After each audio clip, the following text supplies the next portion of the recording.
বৈশাখ মাসের ব্রত হরিশ মঙ্গল চণ্ডী ব্রতের দ্রব্য ফুল, তুলসী পাতা, দুব্বা, আলো চাল, কাঁঠালি কলা, মালা, ঘট ও আম পাতা।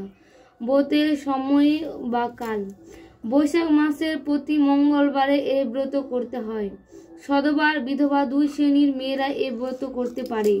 ব্রতের বিধান বৈশাখ মাসের শুক্লপক্ষের মঙ্গলবারে যথারীতি পূজা ও ধ্যান সহযোগে এ ব্রত পালন করা উচিত। ব্রতের কথা এক গ্রামের এক গওয়ালা বউ সে গ্রামে এক ব্রাহ্মণীর সঙ্গে সই পাতিয়েছিল। এদের মধ্যে ভাব ছিল খুব। প্রত্যেকবার বৈশাখ মাসে ব্রাহ্মণী হরিশ মঙ্গলচণ্ডীর ব্রত করতেন আর গওয়ালা বউ তার ব্রত করা দেখত। এইভাবে কিছুদিন যাবার পর গওয়ালা বউয়ের এ ব্রত করার ইচ্ছে হলো আর সে ব্রাহ্মণীকে জিজ্ঞেস করলো যে এই ব্রত করলে কি ফল হয়।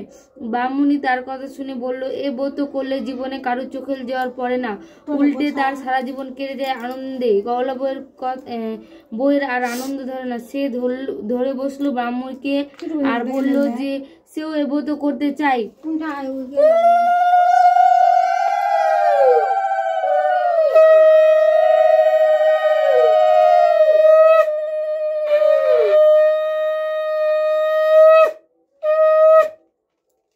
বন্ধ করে দাও।